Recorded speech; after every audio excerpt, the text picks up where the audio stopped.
Good morning dear students. मैं आपका English teacher Anil Sharma फिर से एक न्यूज़ के साथ आपके समक्ष प्रस्तुत हो रहा हूं मैं। So dear students, I welcome you here for your newspaper class. As you can see in the picture, chase your dreams. बच्चों, ओलंपिक बिल्कुल ऑन द कॉर्नर है और उसका यूफोरिया इंडिया में शुरू हो गया है। सभी प्लेयर्स रेडी हैं और आज हम एक ऐसे प्लेयर की न्यूज़ लेके आ रहे हैं जो सिर्फ ना इंस्पायरिंग है बल्कि परस्पायरिंग भी है। मतलब उसे प्रेरणा भी है और पसीना बहाने की लगन भी है। तो चलिए फटाफट चलते हैं हम लोग रेवती कनन की न्यूज़ पे, जहाँ हम लोग ग्रामर सीखेंगे, वोकैब सीखेंगे और वर्ड्स का सही यूज़ सीखेंगे और इंग्लिश स्पीकिंग की टिप्स भी लेंगे। So ready, let's just jump in right to.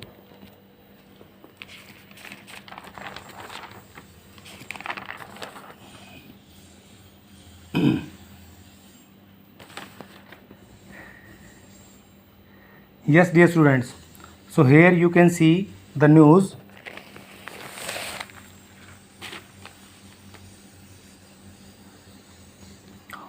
Orphan at 7, reared by Daily Wager, civil sprint for India at Tokyo.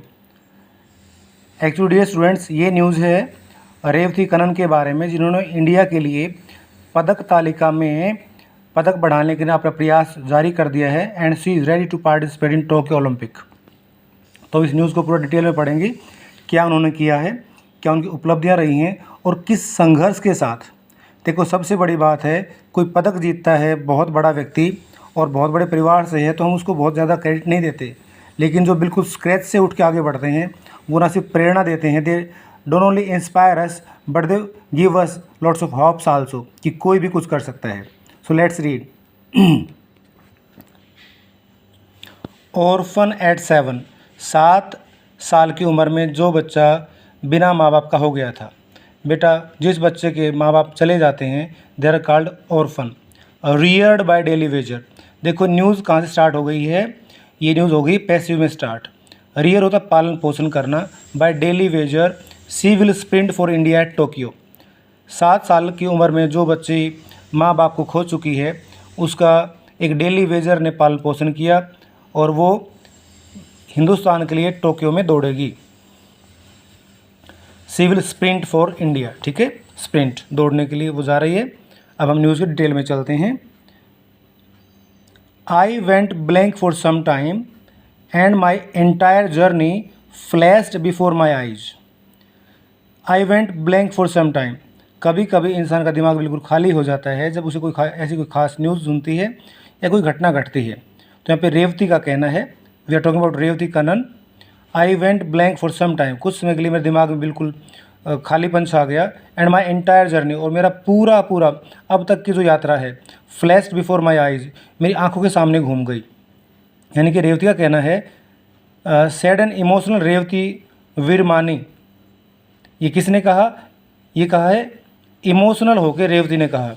देखो, जब कोई व्यक्ति इतनी बड़ी न्यूज़ सुनता है तो इमोशनल होना तो स्वाभाविक है। Emotional Revathi Veeramani about the moment when her name was confirmed for the Olympic Tokyo Olympics. So dear student, सबसे बड़ी बात यह है कि रेवती ने जब ये न्यूज़ सुनी तो वो बहुत इमोशनल हो गई और उसकी आंखों के सामने अब तक की यात्रा, बचपन से लेकर पूरी यात्रा उसके सामने एकदम से चल गई। ये कहानी रूप में यहाँ पे चल रहे हैं। आगे चलते हैं। It has been quite journey for the 20-year-old Tamil Nadu sprinter. यह एक यात्रा रही है किसकी? 23 साल की जो स्प्रिंटर हैं तमिलनाडु से। It has been quite a journey, ये एक ऐसी यात्रा रही है उनके लिए कि एन ऑर्फन, जो कि ऑर्फन हैं, जिन्होंने अपने माँ बाप खो दिए थे बचपन में ही, brought up by daily wager, ठीक है, डेली वेज वर्कर, जिनका पालन पोषण किया गया एक दिन प्रतिदिन दिहाड़ी करने वाले, हु कुडंट इवन, जो मुश्किल से ही, ठीक है, who could not even afford pair of running shoes. इनका पालन पोषण उन्होंने किया जिनके पास इस बात के लिए भी पैसे नहीं थे कि वो एक जोड़ी जूते, दौड़ वाले जूते को अफोर्ड कर सकें। अफोर्ड का मतलब खर्चा उठाना, सीधी सी बात है, यानी कि इतने पुअर बैकग्राउंड से हैं ये, ठीक है। Revathi who is part of the 4x400 metre Indian mixed relay team. Revathi जो कि पार्ट हैं किनका, 4x400 मीटर की जो मिक्स्ड रिले दौड़ होगी उसमें इंडियन टीम का ही हिस्सा है। लॉस्ट बोथ हर पेरेंट्स, इन्होंने अपने दोनों माँ बाप को खो दिया था। बाय द टाइम, जब सी टर्न 7, जब वो 7 साल की हुई। टर्न होता है हो जाना, for example next year I would turn, तो मैं हो जाऊंगा, ठीक है, 42, तो ऐसे करके। एंड वाज ब्रोट अप, और उनका पालन पोषण किया गया बाय हर ग्रैंड मदर अरम्मल, जिनका पालन पोषण किन्होंने किया, दादी ने, जिनका नाम अरम्मल है। एज ए डेली वेजर, और कैसे किया, एक डेली दिहाड़ी करने वाली महिला के रूप में। आगे चलते हैं। As a teenager Revathi use to bare foot, जब वो टीनेजर थी यानी कि 11, 12, 13 साल की होगी बच्ची, टीनेजर, तो उनकी वो नंगे पैर घूमती थी, ठीक है। डियर स्टूडेंट्स, न्यूज़ बहुत इंस्पायरिंग है, लेकिन मानो मुझे तो पढ़ते पढ़ते इतनी खुशी हो रही कि कितना बड़ा टैलेंट, और कहाँ किस किस ये टैलेंट जो है ना, ये बैकग्राउंड नहीं देखता, ये सपने देखता है, बस सपना कहाँ है और पता नहीं कहाँ से उड़ान आ जाती है। मुझे इंग्लिश का ईडियम याद आ रहा है डियर स्टूडेंट्स, उसमें कहते हैं फर्स्ट डिज़र्व देन डिज़ायर, कि पहले लायक बनो फिर चीज़ों की इच्छा करो। यहाँ मुझे बिल्कुल उल्टा लग रहा है कि पहले डिज़ायर करो फिर डिज़र्व बनो। बच्चे के उनमें डिज़ायर आई कि मुझे कुछ करना है, तो देखो वो कैसे लायक बन गई है ना। हर लाइफ में well have remained less than ordinary, उसकी जो जीवन है ना वो एक सामान्य आदमी से भी कम का रह जाता। वेल हैव रिमेन्ड, रह जाता, लेस देन ऑर्डिनरी, एक सामान्य आदमी से भी नीचे। बट फॉर द कीन आई ऑफ के कनन, लेकिन जो कीन होती हैं बेटा, ऑब्जर्व करने वाली आँखें, ठीक है, कीन आई ऑफ के कनन, लेकिन एक के कनन जो हैं कोच, उनकी आँखों ने, a coach at the Madurai centre of the sports development authority of India Tamil Nadu, ठीक है। लेकिन ये किन की आँखें थी, के कनन की आँखें थी, जो कि कोच हैं मदुरई सेंटर में, साई के कोच में, sports authority of India Sai, कहाँ पे, तमिलनाडु में। कनन सा रेवती, कनन ने देखा रेवती को in action at the MGR race course stadium in Madurai in 2014-15, मतलब कनन जी ने इस बच्ची को, एक्शन का मतलब है दौड़ लगाते हुए, at the MGR race course stadium, MGR race course stadium में इनको देखा होगा 2014-15 में। She didn't win the event, उसने वो इवेंट नहीं जीता, यानी कि उसने जो पार्टिसिपेट किया था गेम में वो नहीं जीता। But the coach spotted a spark in the then 17 year old barefoot sprinter, लेकिन कोच ने उस टाइम पे बच्ची के अंदर एक आग देखी बेटा, स्पार्क होता है कि हाँ कुछ तो है, दम है। तब जो ये 17 साल की थी लड़की, बेयरफुट स्प्रिंटर, फिर से बात आ रही है, जिसके पैरों में जूते नहीं थे। न्यूज़ आगे भी काफ़ी बड़ी है, लेकिन हम उसमें डिटेल में नहीं जाएंगे। आगे एक बात मुझे जो आपको बताएं वो बड़ी ख़ास है कि इस बच्ची को अब जो एडजस्ट करना पड़ रहा है, ये नहीं कि माहौल को एडजस्ट करने के लिए दिक्कत कर रही है, दिक्कत आ रही, इसके पास जब जूते नहीं थे तो ये बिना जूते दौड़ती थी, अब इसके पैरों में जूते आ गए हैं ना, तो जूतों में दौड़ना कठिन महसूस हो रहा है। आप सोच के देखिए क्या कठिनाई है, कहाँ लोगों के पास सब कुछ है और कहाँ कुछ भी नहीं। तो यहाँ कुछ हेडलाइन क्या है, coach convinced reluctant granny, coach ने, कन्विंस होता है मनाना, रिलेंटेड होता है अनिच्छुक, ग्रैनी मतलब दादी, तो कोच ने जो दादी अनिच्छुक थी इस गुड़िया की या रेवती कनन की, उस टाइम पे रेवती कनन एक छोटी लड़की थी, अब तो 23 ईयर ओल्ड गर्ल हो गए हैं बड़े। Coach convince reluctant granny, coach ने दादी को मनाया जो कि इच्छुक नहीं थी बेटी को गेम में डालने के लिए। तो क्या हुआ देखो,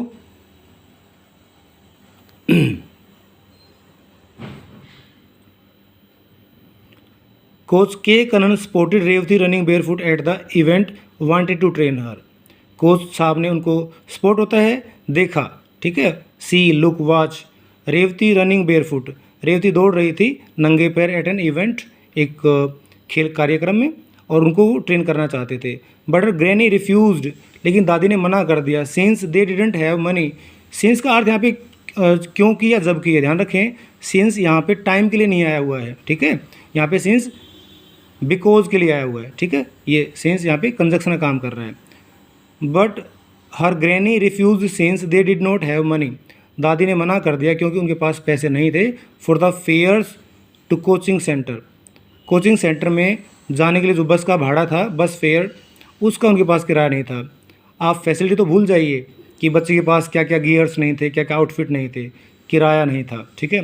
कनन परसिस्टेड, कनन साहब लगातार लगे रहे। परसिस्ट होता है बेटा समस्या के बावजूद उसके पीछे लगे रहना, ठीक है। इवेंचुअली, अंततः, granny agreed to free coaching, आखिरकार दादी फ्री कोचिंग के लिए मान गई कि देखो जी पैसे तो है नहीं, आप फ्री भी कोचिंग दे रहे हैं, तो उसके लिए दादी ने समय लिया मानने में, ठीक है।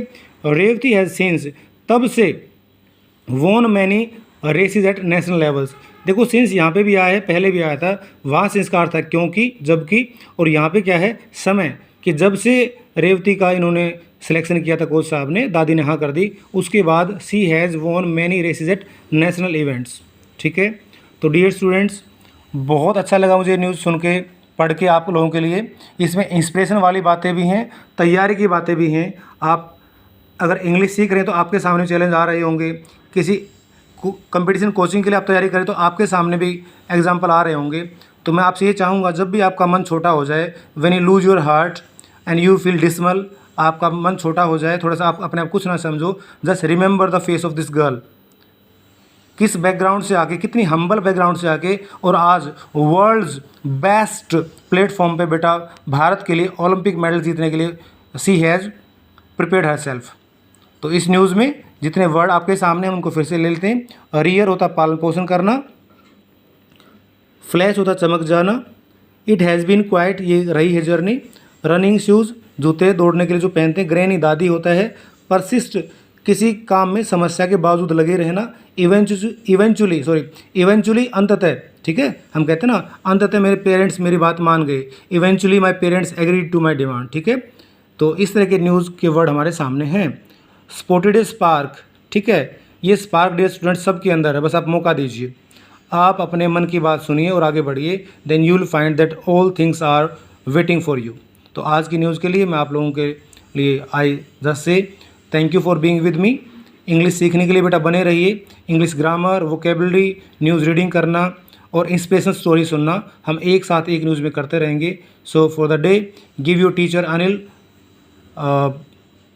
a bid goodbye and have a nice time to all. Bye then. Thank you.